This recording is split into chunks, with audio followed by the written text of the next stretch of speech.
Hello, good morning everyone. This is Mark Gerbert Buktuanon again. At gusto ko lang ituro sa inyo ngayon, gusto ko lang i-share sa inyo ngayon kung paano gumawa ng isang Facebook page. Ang Facebook page, ang importance niya ay para makilala ka din ng mga tao,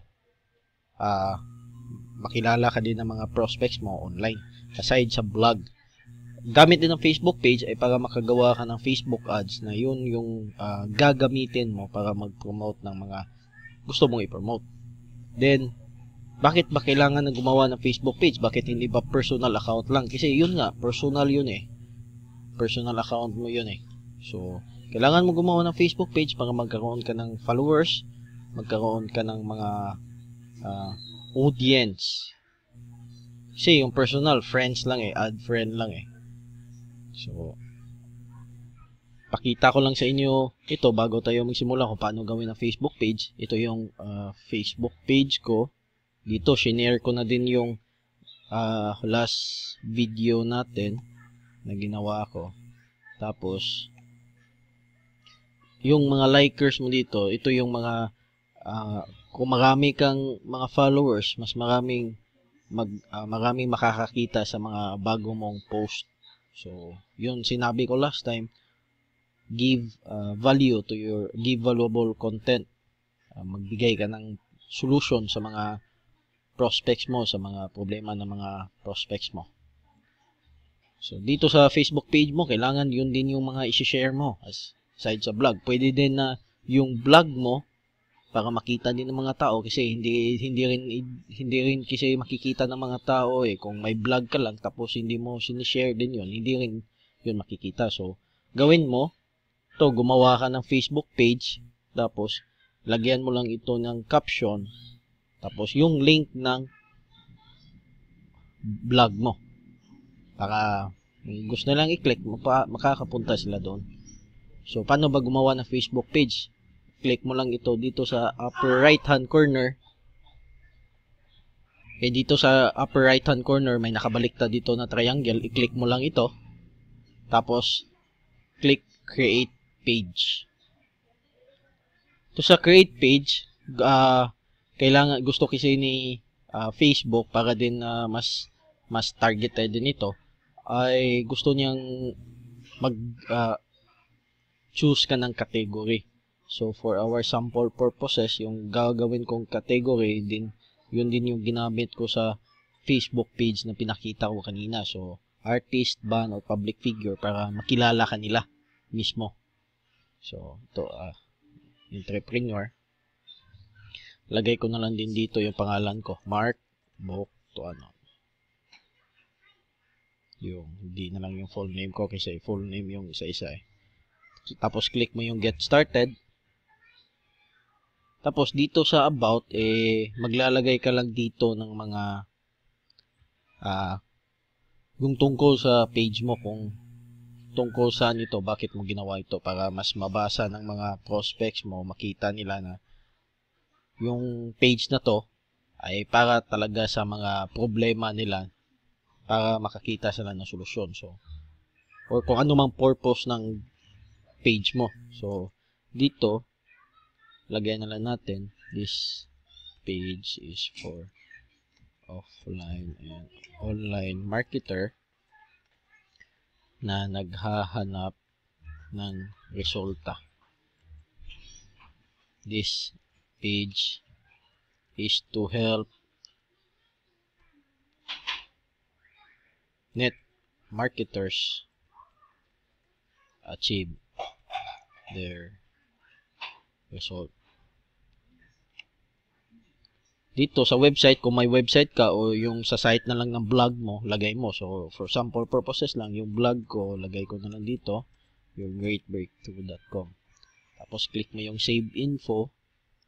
Afterwards, mapupunta ka dito sa isang tab na profile picture. So, upload mo dito ang picture. Kailangan talaga may picture mo para makilala ka nila. Yan yung mukha mo, tapos malalaman nila na totoong tao ka talaga. Antayin lang natin to kasi medyo matagal din. Ito, lumabas na yung picture ko. Click natin tong next. Next. Tapos, dito sa add to favorites, ito lang yung i-add mo lang ito na favorites para dun sa mga dito sa left side ng Facebook mo, pagka-open mo ng Facebook mo, makikita mo ito kaagad para hindi ka na magki-click dito sa nakabaliktad na triangle para dito. Kung gusto mong mabilisan lang, click mo lang ito dito. Hindi ko na lang itong i-add to favorites. Tapos, mapupunta tayo dito sa susunod na tab, which is preferred page audience. Dito sa page audience, ilalagay mo dito yung mga target market mo. Gagawin ni Facebook, ipapakita naman niya ito isa lahat, lalo na kung maggagawa ka ng Facebook ads. Pero, mas preferred yung mga gusto mong audience. So, sample na natin, lagay natin dito sa country, Philippines. Tapos, ito, di na lang natin babaguhin to 18 to 65. Dito, lagay na lang natin interest ay network marketing. Ito. Tapos, gusto mong mas targeted yan, make sure nga din pala, yung sa interest mo, kailangan 1 to 2 lang. Kasi kung sobrang dami, magiging broad na yung audience mo. So, in-explain ko yan sa isang video na ginawa ko sa Facebook page, Facebook ads, kung paano gumawa ng Facebook ads. Pwede nyo hanapin yun sa channel ko sa YouTube. Or sa blog ko, may ginawa akong, may shinare ako doon kung paano. May shinare din ako sa Facebook page ko. Click natin tong save.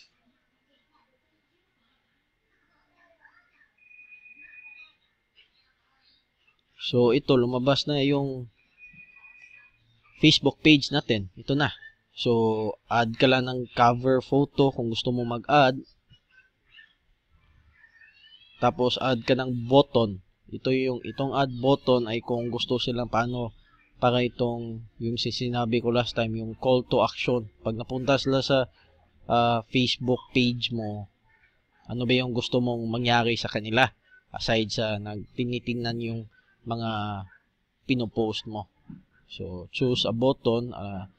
Gusto mo bang sign up, learn more, tapos lagay mo dito yung website mo, website ng blog mo, or landing page mo. Tapos dito, maglagay ka na ng mga gusto mong ilagay yung pinakita ko sa inyo kanina, yung sa Facebook page ko, kung ano yung mga sinishare ko doon. Share mo lang yung mag-share ka ng valuable content sa mga prospects mo, be a solution provider, and make sure na pag ni-share ka, hindi lang po share lang ng share for the sake of sharing. Make sure na nagbibigay talaga ito ng solusyon sa ibang tao. Kasi minsan may mga nakausap ako, may mga nakilala ako na sinabi ng mentor namin na mag-share ng valuable content. Yung iba, nagsi-share nga sila pero for the sake of sharing na lang. Yung dapat nasa mindset mo ay magsi-share ka para makabigay ka ng solusyon sa mga tao, para makatulong ka sa kanila. Hindi magsi-share ka para makapag-sign up, makapag-join ng tao. So yun yung mindset mo, always tumulong. So ito na yung page natin. Ikaw na lang kung gusto mong maglagay ng mga iba dito, ikaw na din yung maglagay. Tapos dito sa promote, dito na yun kung gusto mong mag-promote, mai-promote mo yung Facebook page mo. Pero I suggest wag ka munang mag-promote ng Facebook page mo kung wala ka pang masyadong content. Kung yung yung ginagawa ko nung nagkagawa na ako ng Facebook page, yun yung ginamit ko kasi para gumawa ng Facebook ads, kasi kailangan talagang may Facebook page And after doon, nakakuha na ako ng maraming likes din. Doon ko na din pinomote yung Facebook page ko. So, yun lang. I hope nakatulong ito sa inyo. I hope nakatulong sa inyo itong shinare ko sa inyo paano gumawa ng Facebook page. And ulitin ko, be a solution provider sa mga prospects mo. And I hope you like this video. Kung nagustuhan niyo ito, please kindly click like or share or comment below. So, once again, this is Mark Gilbert Buctanon, and hanggang sa next video. Thank you.